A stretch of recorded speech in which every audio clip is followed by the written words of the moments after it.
The National Diabetes Association is urging government to do more to curb the increasing cases of diabetes in Ghana. It says 3 million people currently live with diabetes in the country. That is 1 out of every 9 in the population, with 34% of them dying annually.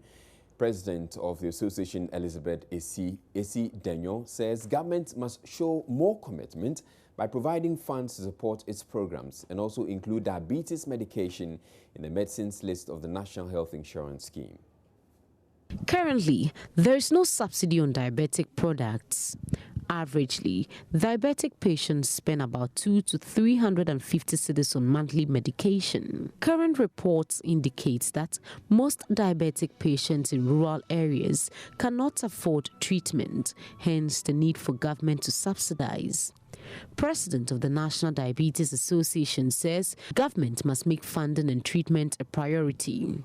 Government itself must start taking diabetes serious, because not much money, not much effort is put into diabetes advocacy.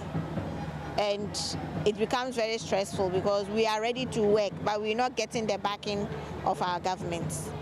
We go to ministry every time there's no money to assist, and then programs fall through. IS2, we wish they will fully absorb diabetes into their stream, and then, because for now, even the syringes for the injections, they see it as a device and they don't cover it. So we would like us to, if possible, to sit down with NHIS to see if we can draw a program or something that could assist them to also absorb diabetes care fully.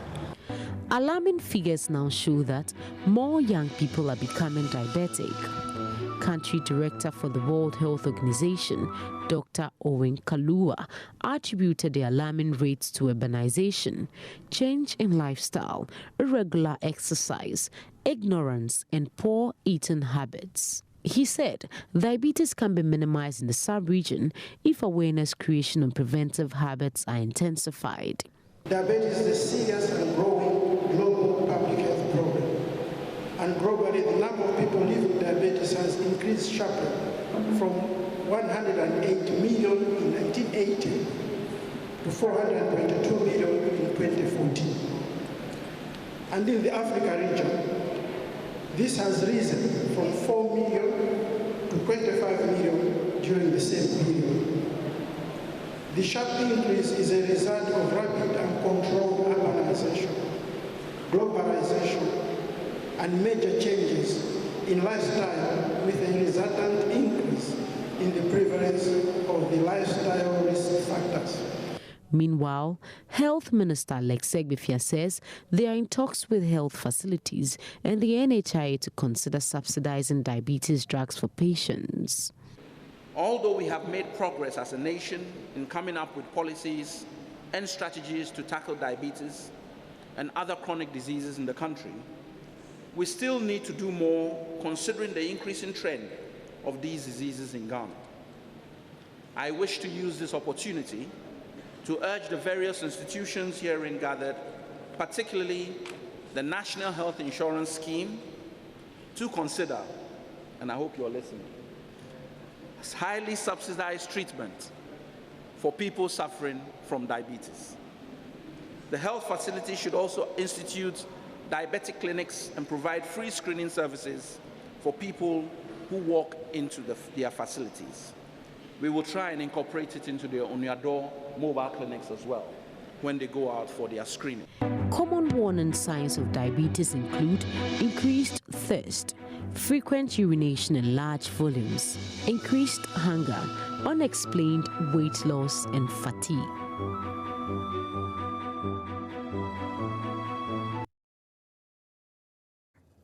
Residents in Kumasi in the Ashanti region are benefited from a free screening exercise organized by Joy FM.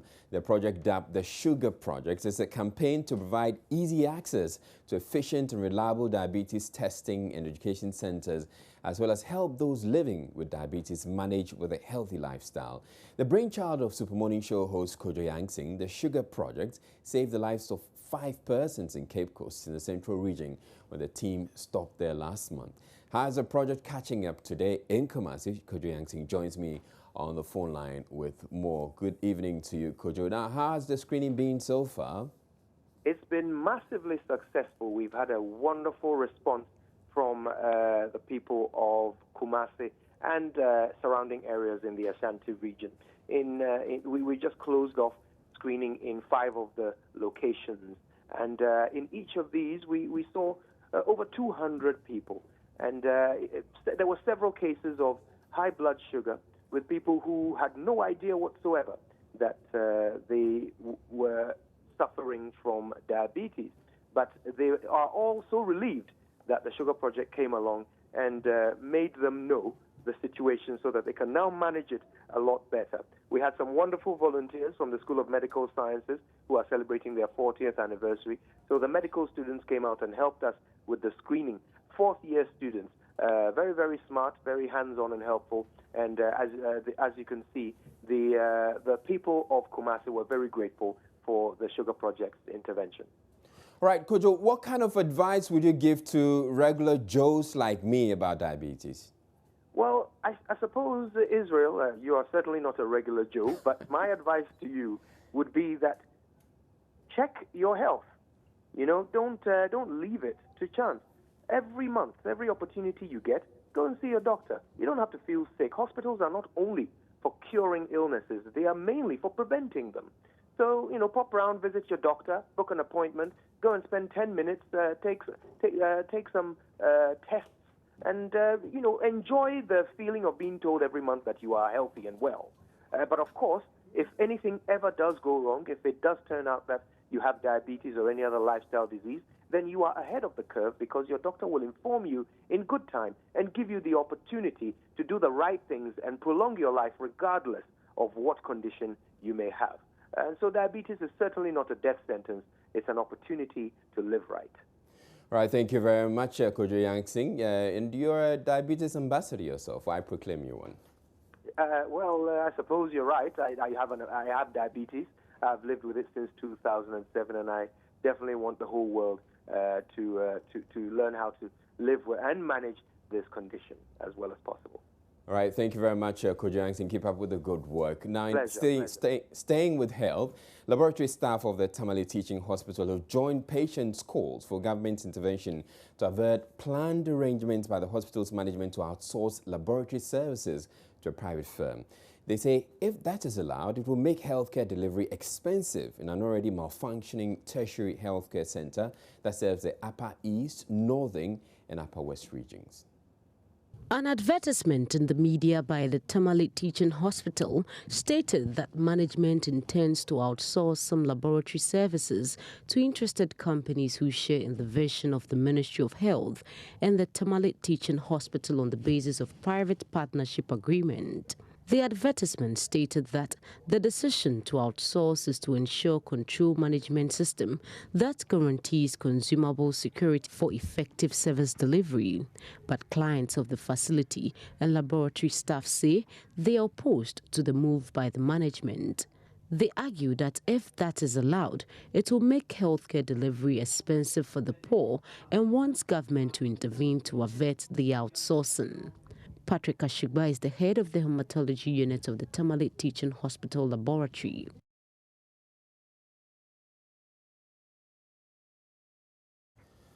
Now, tensions continue to rise between management of the Korle Bu Teaching Hospital and its Senior Staff Association. The two parties have been going at each other following the interdiction of the president of the Senior Staff Association, Charles Ofe-Palm. Joining sources say the Senior Staff Association has secured a court injunction restraining the management from taking any disciplinary action against the leadership of the Senior Staff Association. The following news desk report puts it all in perspective.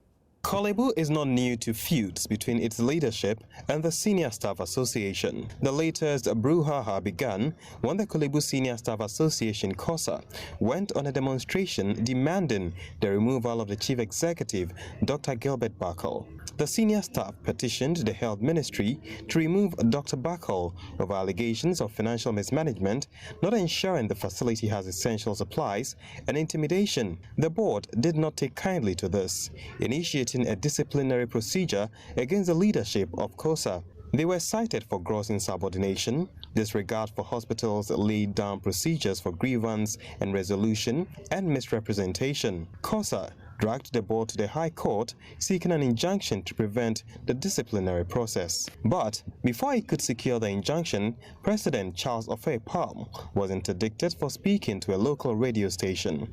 This did not go down well with the senior staff, and on Monday reiterated the allegations raised against the hospital management.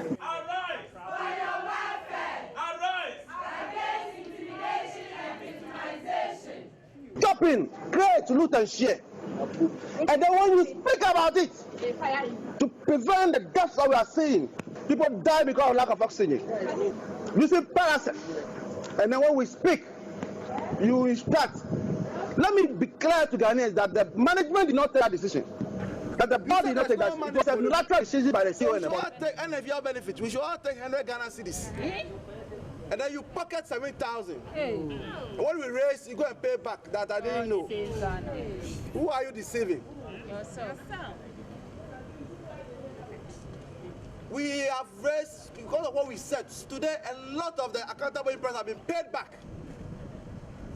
Because we've raised those issues in the media. So he has gone to pay back all those monies. No, they didn't collect interest.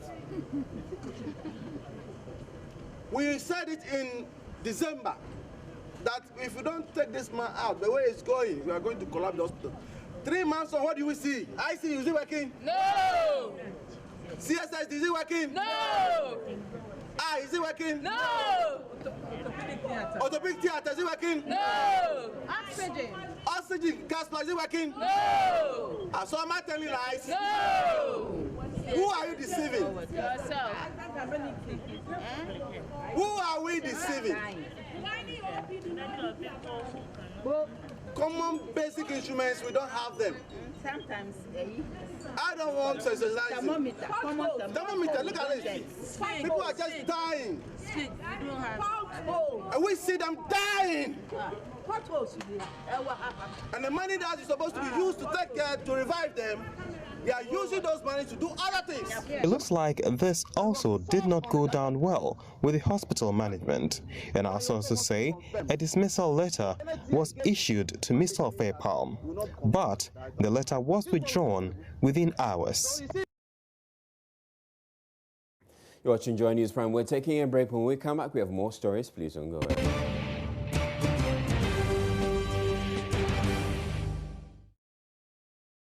Welcome back to Joy News Prime. The Coalition of Muslim Organizations Ghana is accusing a section of the media of demonizing Islamic missionary work and depicting it as a security threat to the nation. Addressing a news conference in Accra on the recent arrest in Ghana of some Pakistani missionaries, General Secretary of the coalition, Hajj Abdel Rahman, says a negative media reportage could be a tool for radicalization. A week ago, the Ghana Immigration Service arrested 7 Pakistani nationals on suspicion they could be in the country illegally and suspicion of being terrorists. It was later cleared that the men were en route to Asin Fosu in the central region to teach Islamic doctrine. According to the Coalition of Muslim Organizations Ghana, the manner in which some media houses reported the arrest caused needless fear and panic in the country.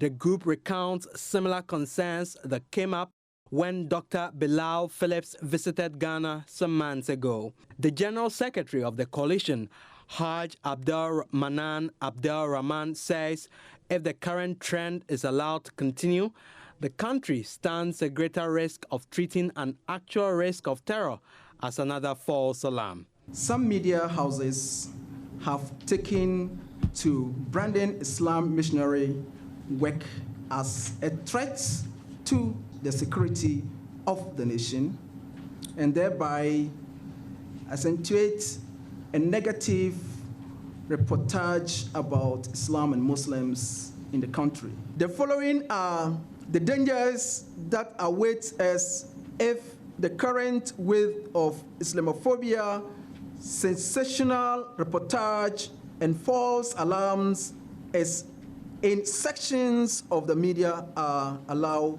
to continue. It will weaken the resolve of Muslims, especially the youth, to contribute their quota towards protecting the security of the nation. Islamophobia is a tool of radicalization.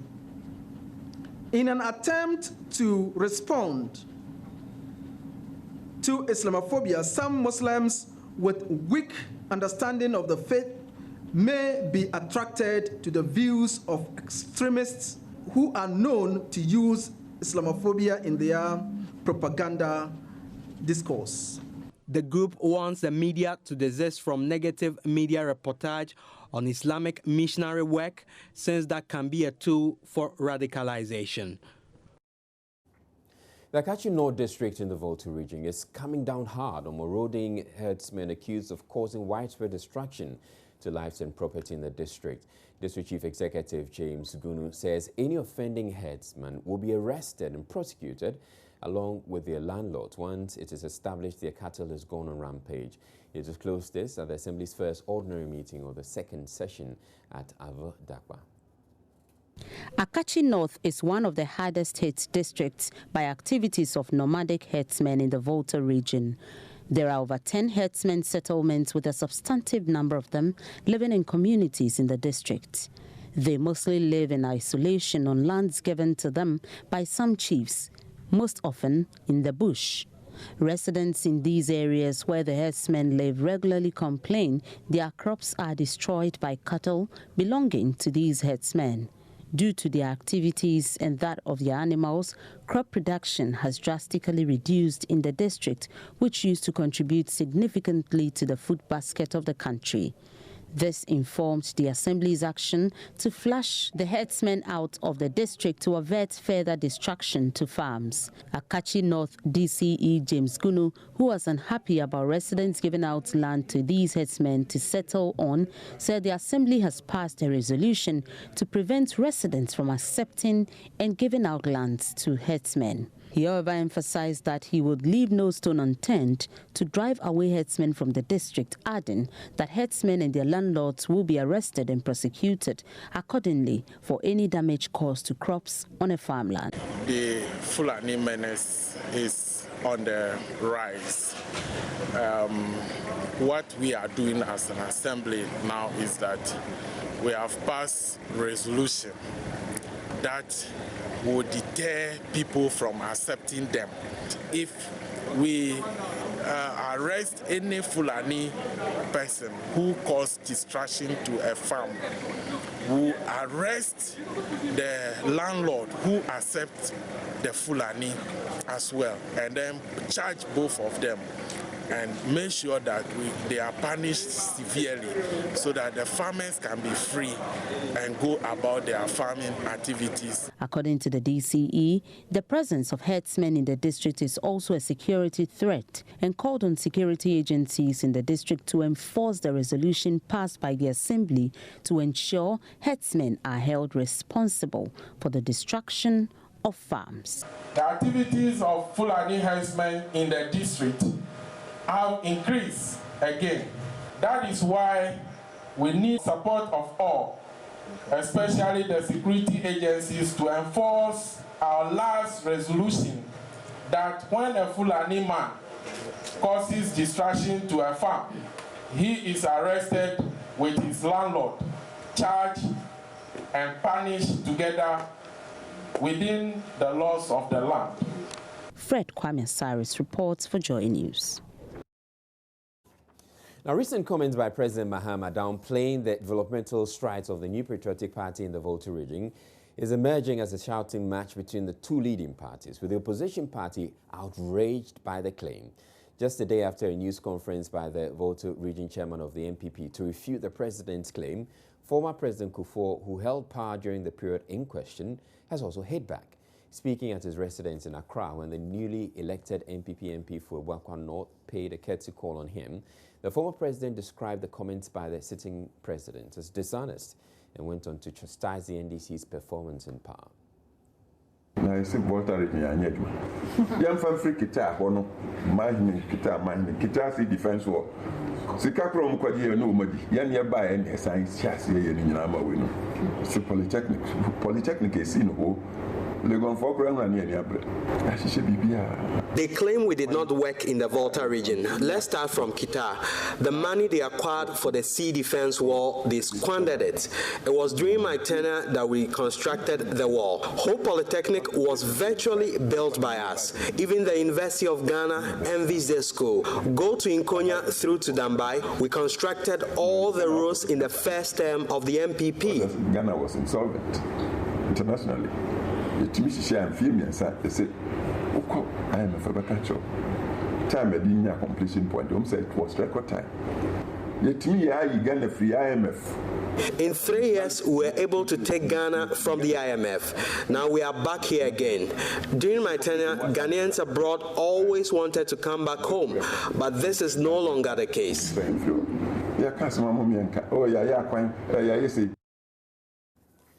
Deputy General Secretary of the National Democratic Congress, Koko Anyedo, has however challenged former President Kufuor's claims, insisting the NPP's developmental record in the Volta region is nothing to write home about compared to what the NDC has done. He spoke on the polls. The development of the Matikasa Quarry, which was built for boulders to be moved to the site, was built under the NDC. That is a fact. In fact, the creation of the Achadegba Habeji Road was built by the group, the Great Lakes Dredge Group. And the completion of the road started the haulage of the boulders for the Sea Defense project. When the NDC was leaving office in 2001, one could confidently say about 50% of the work was done. When Kufuor took over, all they did was to supervise the completion of the project and nothing else. You know, interestingly, as part of the project, Kufuor and his government should have built resettlement houses in Voja and Keji. But Kwachi, we all know what happened. They ended up building hen coops. They ended up building hen coops in Voja and Keji. For which reason, the people couldn't go and stay there. In fact, what even worsened the whole thing is that they ended up, and they also failed to use sand that had been dredged from the lagoon to fill the low-lying areas that were depressed in Voja, to really make the place habitable. And as a result of this small performance, Kufuor didn't have the courage. President Kufuor then didn't have the courage to commission the project. And it is on record that Honorable Dana Bodaki, who was then the MP for the Kata constituency, dared Kufuor, or President Kufuor, to enter Kata to commission the project, but he could not. Meanwhile, on the maiden edition of Minority Caucus, Joy News' deliberately skewed political talk show, the NPP used the opportunity to defend its developmental record in the Volta region. The Volta regional chairman of the party, John Peter Mewu, was hosted by the Deputy Communications Director of the NPP, Peria Kujeto. NPP has done a lot for Volta region. Now, let me even start with this Eastern Corridor. There are two major roads leading to the northern part of Volta region. Number one is the Eastern Corridor, which runs through Howe. And then number two is the Pando Raura Dambai Road. The Pando Raura Dambai Road was started by President Kufuor. 78% of the road was completed before we left office, right down from Nkonya through Asukoko, heading towards Dambai.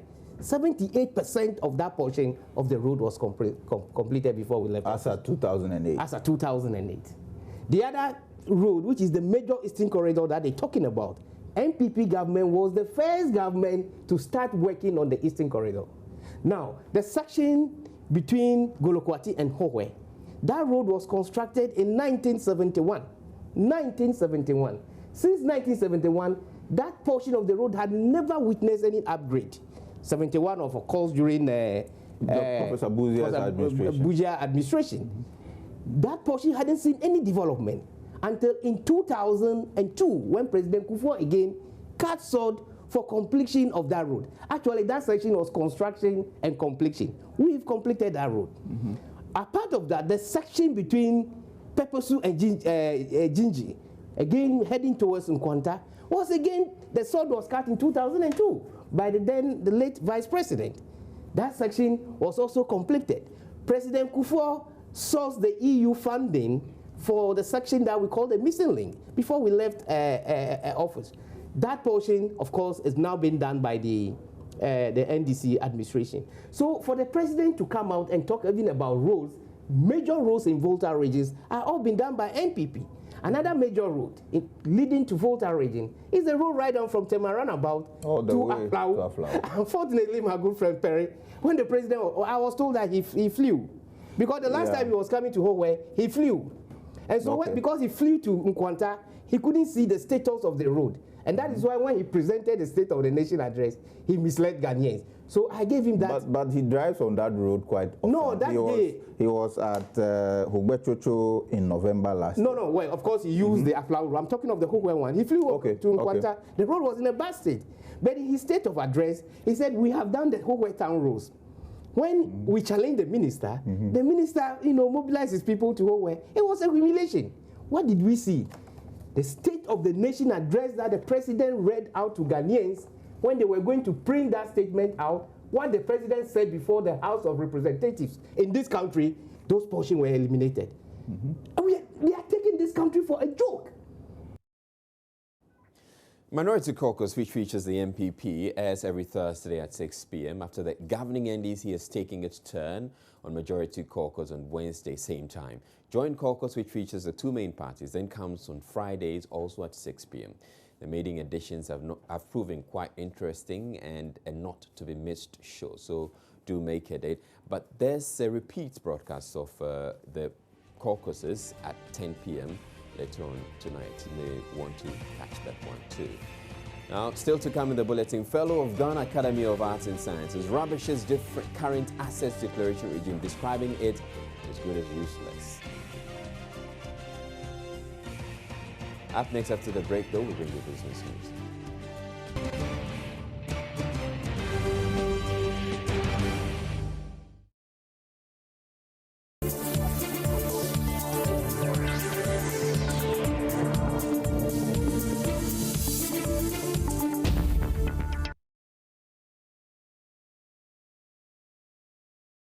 Right, it's time now for business, and Emmanuel has joined me. Good evening to you, Emmanuel. Hi, good evening, are we done talking about the Bank of Ghana, the new Bank of Ghana government? At least for now, we've shelved it for some right. time because we have a new governor, and he's already started work. Anyway, but I'm sure there are lots more interesting business stories coming Exactly, sure. All right, you take it away. All right, so thanks for joining me on Business Tonight. And Chief Financial Officers, CFOs, have reiterated fears that Ghana's upcoming general elections might worsen the woes of the Ghana cedi. According to a survey conducted on the CFOs by Deloitte, an international auditing firm, aside other external factors, investors are also worried the currency might lose its stability this election year. Sheila Tamaklu has more in this report. The Deloitte CFO survey identifies stability in the local currency as crucial in attracting investments into the country. The Ghana cedi has since the beginning of the year depreciated by over 30% against major currencies like the dollar. It, however, now appears to have gained some stability in the past few weeks. Speaking at the CFO's brief, the leader of the Deloitte advisory business, West Africa, said there are, however, fears this might be derailed by the general elections, among other factors.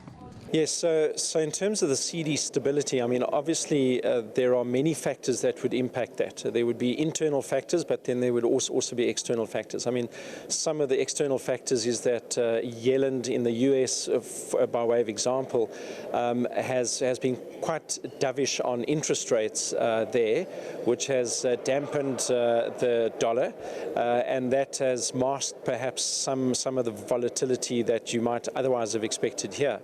The oil price has obviously impacted West Africa in particular, and so all of those factors will impact. Of course, the fact that this is an election year in Ghana would add to some level of concern around the predictability of the currency, but given that the elections are only happening in December, there is still quite a way to go, and so you know, CFOs have been concerned around currency volatility because it impacts their ability to plan. Deloitte CFO survey for West African countries also revealed that Ghanaian respondents were less optimistic about GDP growth in 2016 and 2017 compared to Nigerian respondents. Government will this month be raising almost 5 billion Ghana cedis from investors and commercial banks in the country. This will be through the issuance of bonds and treasury bills. But could this end up increasing the public debt and also make it difficult for private businesses to secure credit at good rates from banks? George Wiafe has more. The 5 billion Ghana cedis that government will be mobilizing is part of the over 50 billion cedis that will be raising this year alone through the issuance of bonds and treasury bills. The disclosure, which was contained in the Ministry of Finance's issuance calendar for the month of April, also indicates that government is planning to sell another 3-year bond this month to raise 500 million Ghana cedis, which will be led by some private banks.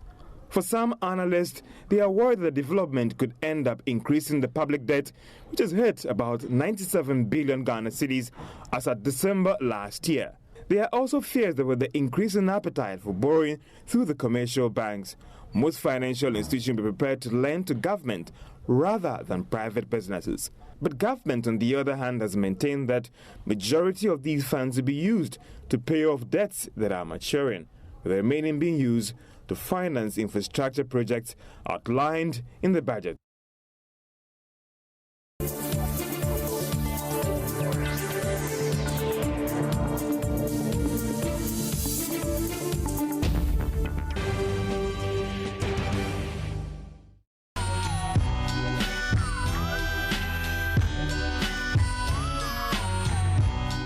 Right, time now for entertainment, and Miss G is here. Good evening to Miss G. Good evening, You're looking really bubbly this evening. I'm excited. I am excited. What's the secret? I don't know. Is it about something you've done? No, I haven't Is it about done something anything. you intend to do? Okay. Okay. Are you also excited about maternity leave? Oh, Israel. I'm asking. I haven't found a man yet. Why? Oh, you could be excited But about who's going on maternity maternity leave. No, I didn't say somebody's going on maternity leave. Okay, what's going to happen in entertainment? Okay. So today we have great news. Can you guess what's happening today in entertainment in Ghana? Oh, Kwakese. Yeah. You're happy for Kwakese. Yeah. Kwakese. 7th October born. Oh, he's a 7th October born. Yes, he shares the same birthday with you. Yeah. Okay, so but you are not getting engaged today. You didn't get engaged today. Why? Neither are you getting married on I'm off Saturday. the market. Yeah, long ago. Anyway, okay, so Kwakese got engaged today to his girlfriend called Benis Che Bunsu. But, she... The same girlfriend who threw that surprise party. And, she used to be in a Fiora series and she was called Pokua there. So lots of people call her Pokes. So people don't know her real name, but she got engaged to Kwakese today in Kumasi. And the great news is that they're going to have the white wedding this weekend on Saturday somewhere. And should I tell you where? Disclose or not? Don't disclose. Okay. Well, if you show we don't up want there, people get crashing. No, if they get crash, it's strictly by invite. You need to show invite. So we have pictures of the ceremony that took place in Kumasi today. Okay. So that's showing up yes, on the the pictures from the engagement ceremony. And for those who do not know, this is called second marriage. Yeah. You know, he got married to an American and they broke up in 2014. And so this is the second marriage for Kwakese. So we can wish him well. Both of them have children. Oh, sorry, they have... Carl has a daughter and she has a son, so they come in with... She's a pretty lady. Very, very pretty. Very, very pretty lady. Pokes, that's what everybody calls her. And she's got a lot to show. Your eyes are feeding on a lot. That's what you need to say, Israel. No, I'm just saying that she's got a lot to show. I'm not seeing anything but her face. She has other things. Like? Her hair. Okay, you saw that one. Yeah. And what else did you see? Can we bring back the photo? Israel, you're feeding your eyes on a lot. Hey. Okay, let's get on. So that confirms why. Okay? Is there anything you want to say about? I shouldn't say what it confirms. Is there anything you want to say about what? About the engagement? Engagement. I was going to refer to something I thought you had seen. No. Okay. What's next? What's next? You know, social media craze. These days, my friend tells me that these days, you know, there's something called Snapchatting. Yeah. Yes. He said that before now, when you have a bowl of food in front of you, you pray. But these days, people Snapchat. Even before, you know, they snap the food, even before they remember that they need to say a prayer. So in fact, instead of praying, they Snapchat. They Snapchat, you know. That's what they do these days. But have you noticed that because of how social media has evolved, we now tend to use abbreviations in conversations. Yeah. So if I ask you what is IKR, do you know what that is? I know, right? Okay, LOL. Lol. What's that? Laugh out loud. Okay, so TTYL. Talk to you later. Okay, the guy is a champ. Okay, let's do the last one. TG. Thank God. Okay, so if you and hit the street to find out from people how well they know social media abbreviations. So I got it all. Hello is laugh out loud. Shaking my head. BRB. Be right back. TTYL. TTYL. That one. IKR. I know, right? TJ. Thank God. Laughing out loud. SMH. Shaking my head. TJ. Thank God. That one I don't even get it. The TG part. IKR. I know, right? BRB. Be right back. TTYL. TTYL. Talk to you later. LOL. Laugh loud. Loud. TJ. Thank God. BRB. BRB.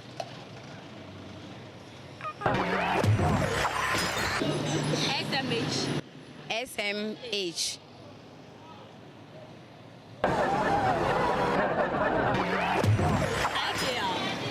IKR.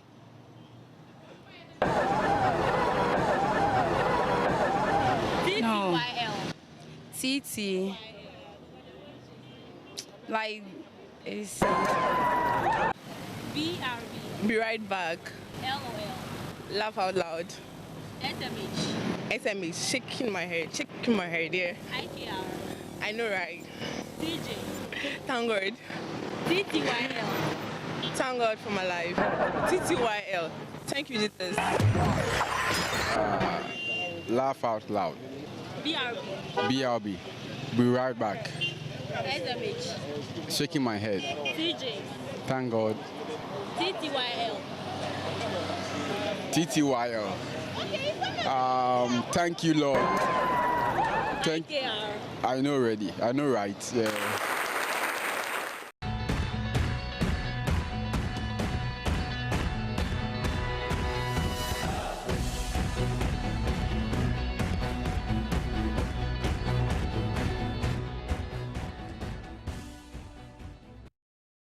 And you can get live updates of all these games on our Twitter feed at Joy Sports GH from now till the games finish in about 40 minutes time. In the Ghana Premier League, the Referees Association of Ghana has taken a swipe at the GFA for doctoring the referees list. And this is according to Joe Debra, the acting chairman. So when we sent the list to the FA did not object to the 50 list that we have sent to them. So in theory, they have accepted the 50 list and they use it for the league matches. Before getting to week 3 or something, then we had I had a call from my general secretary, because I am the current acting national chairman. So the general secretary, who happens to be Mr. Aita Mensah in Accra, called me that the FA wanted to add one Charles Bulu of Tema, immigration officer, onto the list. And because he has won national Division 1 best referee. That's all. It is premature. We have already made the list. How do we fix him? They say, we should write a letter to the FA and remove one Lee, who is also a Accra-based referee but could not run because of medical grounds, so that he is replaced. And I said, no, it's unfair. Because Seja, FIFA referee, could not run medical grounds. He stayed. Viziago, FIFA referee, could not run. He stayed for the following year. It's been Ashitama couldn't run for a certain period. He stayed until the time that he was able to run. Then he was given the chance to officiate. So why Lily have medical report to show that he's not fit to run and want to take him out and then replace him with this? For me, as a police officer, a law student, I think it is not fair. He who seek equity must do equity. They don't have power to select referees. We are RAG, or Referees Association of Ghana. We select referees.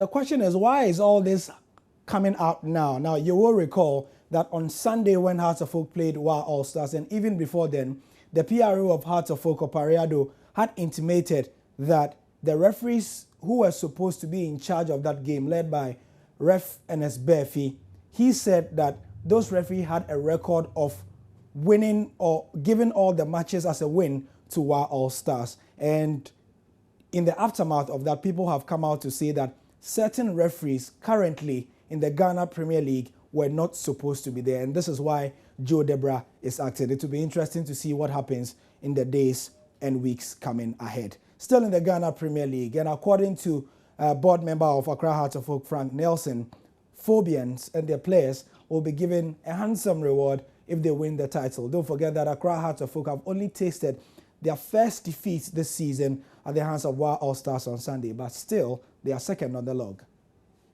In terms of what we're going to reward them, definitely everybody who works, and at the end of the day, you expect a reward. And I believe that not even from the board, not even from the management or the strategic committee, I believe supporters of Accra and well-meaning lovers of Accra will come up with different rewards. If this group of, or this squad is able to turn around what we have missed since 2009 and be able to bring a trophy to the Secretariat, I believe there will be different rewards in terms of compensation for what they have done. And it's just to urge them on to move forward, but that should not be what they think for today. Let them think about winning the games and make sure that at the end of the day, the reward comes from different angles. But I'm very sure that their effort will not be in vain. We'll definitely reward them if they do very well. They are doing very well already, and we are rewarding them. They are happy. Every player playing across the vote today, if you interview every player, I don't think any of them is sad. They will tell you, well, it would have been sad if I did not join this squad or this great club. So I'm happy playing with Accra so forth. So that's the result, and that's the response you get from our players. And I believe that's the genuine response.